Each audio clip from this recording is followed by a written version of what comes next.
अस्सलाम वालेकुम dear students, उम्मीद है आप खैरियत से होंगे। इस लेक्चर में हम पढ़ेंगे स्ट्रक्चर ऑफ नेफ्रॉन, जो कि बहुत इंपॉर्टेंट लॉन्ग क्वेश्चन है। पिछले स्ट्रक्चर में हम लेक्चर में हमने स्ट्रक्चर ऑफ किडनी पढ़ा था। Human urinary system chapter number 14 हम पढ़ रहे हैं। एवोल्यूशन वाले चैप्टर नंबर 24 के साथ इसकी पेयरिंग है बेटा। बहुत ईजी चैप्टर है, दोनों आपने बहुत अच्छे से करना है। इस चैप्टर में से 11 नंबर का आपको पेपर आना है, ठीक है। तीन शॉर्ट आएंगे 6 नंबर के और एक एमसीक्यूज आएगा। तो चैप्टर बहुत इंपॉर्टेंट है, आपने इसको बहुत अच्छे तरीके से करना है। तो बेटा ये सवाल आपको आएगा, right a note on structure of nephron. तो स्ट्रक्चर ऑफ नेफ्रॉन जब आप बयान करेंगे तो वो इस तरह भी सवाल पूछ सकता है, draw and describe the structure of nephron, यानी कि फिर आप इसको ड्रा भी करेंगे, ठीक है, और स्ट्रक्चर ऑफ नेफ्रॉन पर नोट भी लिखेंगे। इसमें बेटा बहुत सारे शॉर्ट क्वेश्चन, ट्रिकी एमसीक्यूज हैं, ठीक है, वो मैं आपको साथ साथ बताता हूँ। तो ये आपको अलग से भी बेटा शॉर्ट क्वेश्चन आ जाता होता है कि structure of nephron, draw the structure of nephron. तो ये 2 नंबर का आपको शॉर्ट क्वेश्चन भी आ जाएगा, डायग्राम ड्रा करें। तो ये भी बोर्ड में कई दफा रिपीट हुआ है, तो ये भी आपने अच्छे तरीके से करना है। चैप्टर नंबर 1 के मैंने सारे एमसीक्यूज और लेक्चर अपलोड कर दिए हैं, और चैप्टर नंबर 13 के सॉरी, और चैप्टर नंबर 14 हम कर रहे हैं, ठीक है बेटा जी। तो अब इसको आप गौर से देखिएगा। देखिए बेटा, सबसे पहले मैं आपको स्ट्रक्चर समझा देता हूँ, उसके बाद हम क्या है इसकी थ्योरी पढ़ लेंगे। थ्योरी पढ़ना आसान हो जाएगा। देखें, जो गुर्दा है बेटा, ये इस तरह का आपको पता है, ये स्ट्रक्चर गुर्दे की बयान की गई है, और गुर्दे में जो है इस तरह के ये नेफ्रॉन पाए जाते हैं। तो गुर्दे में इस तरह के बेटा 10 लाख नेफ्रॉन पाए जाते हैं, यानी कि हर गुर्दे में 10 लाख पाए जाते हैं। 10 लाख को हम 1 मिलियन भी बोलते हैं, ठीक है। तो दोनों गुर्दों में तकरीबन 2 मिलियन के करीब नेफ्रॉन पाए जाते हैं। तो गुर्दे की फेल जाती इकाई है, जो फंक्शनल यूनिट है वो है नेफ्रॉन। तो ये भी एमसीक्यूज है। तो गुर्दे में एक नेफ्रॉन का हम स्ट्रक्चर पढ़ लेंगे और उसका फंक्शन पढ़ लेंगे, तो 10 लाख का भी वही होगा, ठीक है। तो इसको हमने पढ़ना है। तो इसको गौर से देखिएगा बच्चे, इसके 2 हिस्से हैं, ठीक है। नेफ्रॉन के मेन 2 ही फंक्शन है। ये एक क्रॉस सेक्शन दिखाया गया है एक नेफ्रॉन का। तो देखें, रीनल कॉर्पसल है एक हिस्सा, और दूसरा हिस्सा है रीनल ट्यूब्यूल। बेटा ये बहुत इजी है, बच्चे पता नहीं क्यों कंफ्यूज होते हैं, आप इसको गौर से देखिएगा। जो रीनल अच्छा, जितने भी बाकी सब पार्ट्स हैं गुर्दे के, सॉरी नेफ्रॉन के, वो इन्हीं का हिस्सा है, यानी रीनल कॉर्पसल का और रीनल ट्यूब्यूल का ही हिस्सा है। तो जो रीनल कॉर्पसल है बेटा, उसके 2 हिस्से हैं, एक ग्लोमेरुलस है, एक बोमेंस कैप्सूल है। देखें, जो रीनल कॉर्पसल है इसके हमने कहा 2 हिस्से हैं। तो जो ग्लोमेरुलस है बेटा, ये कैपिलरीज का एक नेटवर्क है। ये देखिए कि प्याला नुमा साख्त है जो ये वाली, जिसने ग्लोमेरुलस को घेरा हुआ है, इसको हमने बोमेंस कैप्सूल बोला है। और बोमेन कैप्सूल के अंदर क्या मौजूद है, ये ग्लोमेरुलस मौजूद है। अब देखें, एक जो है वो आर्टरी आती है, आपको पता है आर्टरी जो गुर्दे को खून देती है उसको हम रीनल आर्टरी बोलते हैं। आर्टरीज वो होती हैं ब्लड वेसल जो दिल से खून लेकर आती हैं। तो देखें, ये लाल रंग में रेड में दिखाया गया है, इसका मतलब है ये दिल से ऑक्सीजन वाला खून लेकर आई है और गुर्दे में आई है और खून को साफ करवाने लेकर आई है, ठीक है। तो जब ये गुर्दे को साफ करवाने लेकर आई है, तो ये जो है ऑक्सीजन वाला ब्लड है जो ये यहाँ पे एंटर होगा। अब ये जो आर्टरी थी बेटा, ये आर्ट्रियोल अब हम इसको बोलेंगे। और ये जब नेफ्रॉन में आई है गुर्दे के फंक्शनल यूनिट में, तो ये बहुत सारी छोटी छोटी कैपिलरीज में क्या है, डिस्ट्रीब्यूट हो गई है। इन छोटी छोटी कैपिलरीज को हम ग्लोमेरुलस बोलेंगे, ठीक है। उसके बाद एफिरेंट, ये जो इंटर हो रही है, ये जो आर्ट्रियोल है जो दिल से आ रही है, ये इंटर हो रही है। तो इसके इंटर होने वाली जो आर्ट्रियोल है इसको हम बोलेंगे एफिरेंट आर्ट्रियोल, ठीक है। और ये जो जब आर्टरी कैपिलरीज में कन्वर्ट होकर, ठीक है, यहाँ पे प्रेशर फिल्ट्रेशन करवाकर यहाँ से मवाद को लेकर नेफ्रॉन के दूसरे हिस्सों की तरफ जाएगी, तो यहाँ से ये बाहर निकलेगी, इसको हम बोलेंगे इफिरेंट आर्ट्रियोल। तो एफिरेंट और इफिरेंट का फर्क इस चीज से देख लीजिए, ई से होता है एग्जिट, ठीक है, ई से क्या होता है, एग्जिट करना। तो देखें बेटा, जब आप ई से याद करेंगे तो ये ई फार हो गया एग्जिट, यानी कि बाहर निकलना। तो जो आर्ट्रियोल नेफ्रॉन से यानी कि ग्लोमेरुलस से बाहर निकलकर नेफ्रॉन के दूसरे हिस्सों की तरफ जा रही है, उसे हम इफिरेंट बोलेंगे। और एफिरेंट क्या है, जो दाखिल हो रही है। फिर बेटा ये सारा कुछ करवा कर जो तमाम मरहले पूरे होकर क्या है, ये फिर कन्वर्ट हो जाएगी, तब्दील हो जाएगी वेन्यूल में। और वेन्यूल मिलकर क्या बना देंगी, वेन्स। और ये जो वेन्स हैं सारी, आपको पता है कि खून लेकर दिल की तरफ जाएगी, ठीक है। तो ये है आर्टरी और वेन का फंक्शन, जो कि आपके पहले से मालूम है। तो ये था रीनल कॉर्पसल, जिसमें क्या है, 2 हिस्से हैं, एक ग्लोमेरुलस है, एक बोमेंस कैप्सूल है। तो ग्लोमेरुलस में क्या होगी, प्रेशर फिल्ट्रेशन होगी, और फिर ये सारा मवाद फिल्टर होकर बेकार मादे हैं वो बोमेन कैप्सूल में चले जाएंगे, ठीक है। उसके बाद जो बेटा चीज है वो है, अब देखें जैसे ही ये बोमेंस कैप्सूल जो है खत्म हो रहा है, यहाँ से एक नालीदार हिस्सा है जो ट्यूब्यूलर पार्ट है वो स्टार्ट हो रहा है। तो इस सारे हिस्से को हम बोलेंगे रीनल ट्यूब्यूल। क्या बोलेंगे? Renal tubule. अब रीनल ट्यूब्यूल की बच्चे जो नाम है ना, वो जो बोमेंस कैप्सूल है इसको रेफरेंस बनाकर बयान किए गए हैं। मिसाल के तौर पर जो हिस्सा ग्लूमेरुलस के बोमेन कैप्सूल के बिल्कुल करीब है, नालीदार हिस्सा, इसको हम बोलते हैं proximal कन्व्यूलेटेड tubule.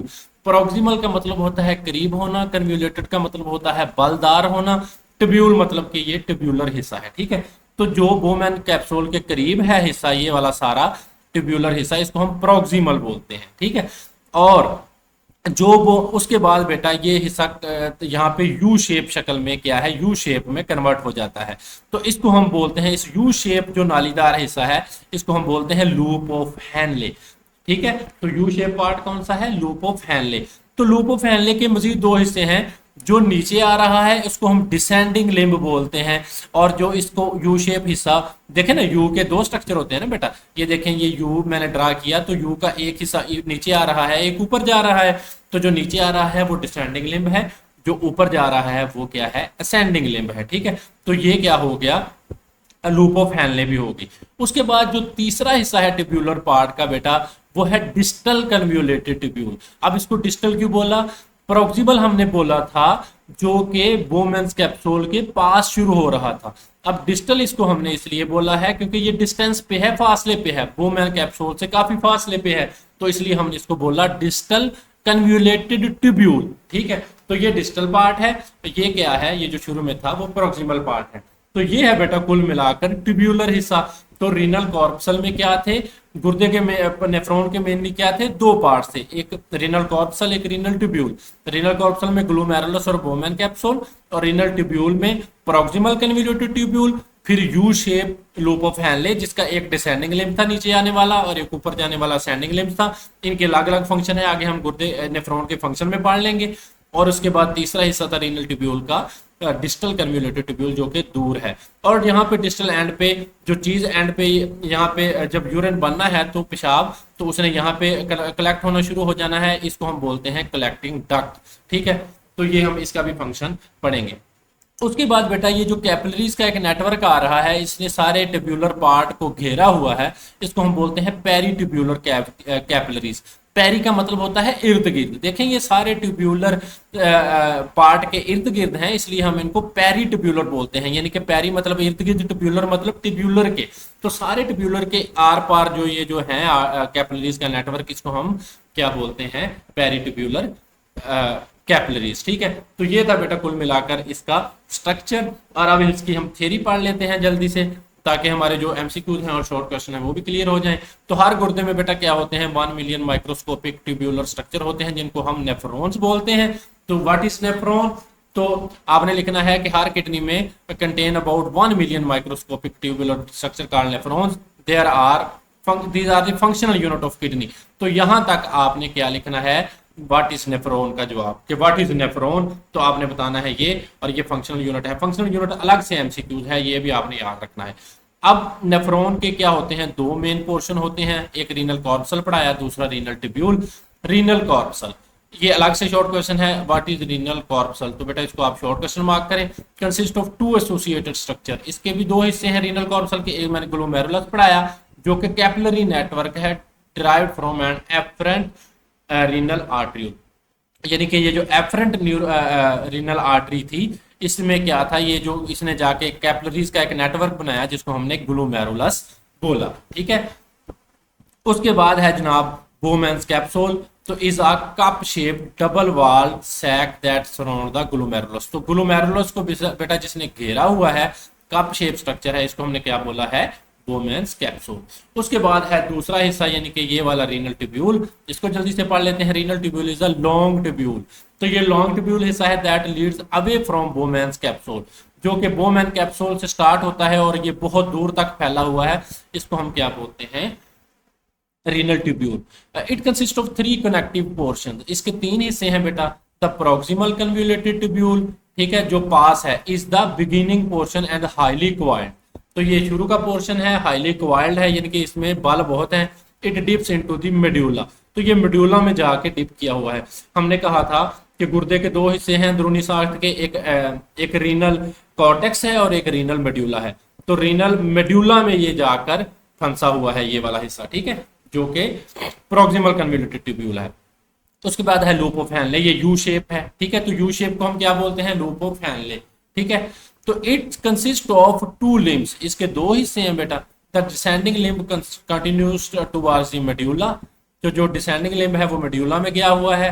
The ascending limb returns toward the cortex, और ये वाला जो ऊपर आने वाला हिस्सा है ये क्या है, ये गुर्दे की कॉर्टेक्स में, यानी कि यहाँ पे कॉर्टेक्स में आ रहा है ये, और ये जो नीचे वाला हिस्सा है डिसेंडिंग लिम्ब है वो यहाँ पे क्या है, मेड्यूला में गया हुआ है, ठीक है। तो ये इसका मतलब है। अच्छा, the ascending limb returns toward the cortex and reaches parallel to renal corpuscle. उसके बाद here it's open in the distal convoluted tubule। यहाँ पे उसने बोला है कि रीनल कॉर्पसल की तरफ वापस आ रहा है, ठीक है। तो रीनल कॉर्पसल में आप देखें कि ये रीनल कॉर्पसल के पैरेलल आ रहा है, यानी कि ये रीनल कॉर्पसल के हिस्से थे, तो जो यू शेप हिस्सा था ये क्या है, उसके दोबारा वापस आ रहा है, यानी कि यहाँ पे ये है और यहाँ पे ये, यानी कि पैरेलल, साइड बाय साइड। उसके बाद है distal convoluted tubule which is highly coiled again. तो ये भी क्या है, हाईली क्वाइल्ड है, यानी कि इसमें बहुत सारे बल है। उसके बाद the distal convoluted tubule of multiple nephron drain into a single collecting duct, ठीक है। तो जो बहुत सारी डिस्टल कन्वोल्यूटेड ट्यूब्यूल्स होंगी इस तरह की, ये वाली, ये कहाँ आएंगी, एक कलेक्टिंग डक्ट में। ये वाली क्या है, ये ट्री लाइक स्ट्रक्चर है एक तने की तरह, जिसको हम कलेक्टिंग डक्ट बोलते हैं, ठीक है। अच्छा, as these ducts descend through the medulla, they merge to form large papillary ducts which ultimately discharge into the renal pelvis, ठीक है। तो जैसे जैसे ही ये वाली जो डक्ट्स हैं, कलेक्टिंग डक्ट्स हैं, ये मेडुला में डिसेंड करेंगी, तो ये एक मिलकर स्ट्रक्चर बना देंगी जिसे हम पेपिलरी डक्ट्स बोलेंगे, ठीक है। और ये जो पेपिलरी डक्ट्स हैं बाद में ये रीनल पेल्वस वाला हिस्सा बना देंगे। ये देखें, ये रीनल पेल्वस है, ठीक है। यहाँ पे ये सारी कलेक्टिंग डक्ट से मवाद इकट्ठा होकर, ठीक है, पेपिलरी डक्ट से होता हुआ रीनल पेल्वस में आएगा, और रीनल पेल्वस से यूरेटर में, और यूरेटर से फिर आगे यूरिनरी ब्लैडर में चला जाएगा, ठीक है। उसके बाद है नेफ्रॉन्स आर कैटेगराइज। बहुत इंपॉर्टेंट सवाल है बेटा कि कॉर्टिकल नेफ्रॉन्स में और जक्स्टा मेडुलरी नेफ्रॉन्स में क्या फर्क है, ठीक है। तो ये मैं आपको डायग्राम से भी समझाता हूँ, अलग से एक तस्वीर है। Nephrons are categorise into two types based on their location within the kidney. तो इनको किडनी में लोकेशन की बुनियाद पर तकसीम किया जाता है, ठीक है। लोकेशन की बुनियाद पर कैसे, मिसाल के तौर पर कॉर्टिकल नेफ्रॉन्स हैं make the majority about 85% of nephron. Cortical का मतलब क्या है, जो कॉर्टेक्स में मौजूद होंगे, ठीक है, जो किडनी की कॉर्टेक्स में मौजूद होंगे उनको हम कॉर्टिकल नेफ्रॉन कहेंगे, और ये सबसे ज्यादा पोर्शन इन्हीं का होता है गुर्दे में, यानी कि 85% पोर्शन इनका है। These are located primarily within the renal cortex. तो हमने कहा ये रीनल कॉर्टेक्स है बेटा गुर्दे की, तो जहां पे जो मौजूद होंगे नेफ्रॉन्स इनको हम कॉर्टिकल नेफ्रॉन्स बोलेंगे। इनकी खसूसियत क्या है, they possess relatively short loop of Henle. इनकी जो लूप ऑफ हैनले होती है ना बेटा, ये वाली यू शेप है, ये वाली, ठीक है, ये क्या होती है, शॉर्ट होती है, लंबी नहीं होती, ठीक है। उसके बाद मैं आपको इसकी डायग्राम दिखाता हूं। उसके बाद जक्स्टामेडुलरी का फंक्शन पढ़ लें। तो बेटा इन दोनों का सवाल में फर्क आता होता है, बोर्ड में बड़ा इंपॉर्टेंट है, ठीक है। तो उसके बाद एक जो ट्रिकी सवाल है वो भी मैं बताता हूं आपको। जक्स्टामेडुलरी नेफ्रॉन क्या होते हैं, originate deep into the cortex near the medulla. तो ये क्या है बेटा, ये यहाँ पे मेडुला में गए होते हैं। जो कॉर्टिकल थे वो कॉर्टेक्स में थे, नाम ही बता रहा है, और जो जक्स्टामेडुलरी हैं वो मेडुला में गए हुए हैं, ये भी नाम बता रहा है, ठीक है। तो they have long loop of Henle that extend deep into the renal medulla। तो इनकी जो loop of Henle होती है, ये आपने फर्क लिखना है, जो U shape स्ट्रक्चर होता है वो बहुत लंबा होता है, deep into the renal medulla। अब इनकी एक आप डायग्राम देखें, ये देखें बेटा जी, कॉर्टिकल नेफ्रॉन और जक्स्टामेडुलरी नेफ्रॉन को दिखाया गया है। ये किडनी है, ठीक है, ये उसमें से निकाला गया है क्रॉस सेक्शन इनका।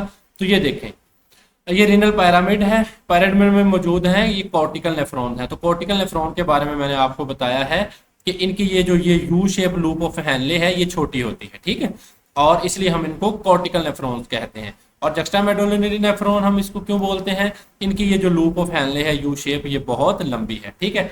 अब ये लंबी क्यों है, इसका फंक्शन ये है कि बेटा जब आप कम पानी पियेंगे बॉडी में डिहाइड्रेशन से बचाने के लिए, ठीक है। तो अच्छा, ज्यादातर जो होते हैं वो यही होते हैं, 85% आपकी बॉडी में ये वाले कॉर्टिकल नेफ्रॉन होते हैं उसमें, ठीक है, और गुर्दे में, और ये जो 50% है, 15% है सॉरी, ये क्या होते हैं, ये जक्स्टा मेडुलरी होते हैं। तो ये डिहाइड्रेशन वगैरह से बचाने के लिए ये जो लूप ऑफ हेनले है बेटा, ये पानी की रीअब्जॉर्प्शन करती है, ठीक है। तो जो जिस्म में पानी कम होगा तो ये पानी की क्या करेंगे, रीअब्जॉर्प्शन करके पानी को जिस्म में रहने देंगे, खून में रहने देंगे, बाहर जो है वो पेशाब कम बनेगा, यानी कि कंसंट्रेटेड यूरिन बनेगा। तो तब जब ये बनाना हो तो तब ये जक्स्टा मेडुलरी नेफ्रॉन की बहुत जरूरत पड़ती है, ठीक है। तो ये था हमारा टॉपिक। अच्छा, ये कंसेप्ट आपको समझ आना चाहिए कि लूप ऑफ हेनले लंबी हो तो इसका क्या फंक्शन है, मैंने आपको बता दिया है, और छोटी हो तो इनका क्या फंक्शन है, ठीक है। तो ये था बेटा हमारा आज का लेक्चर।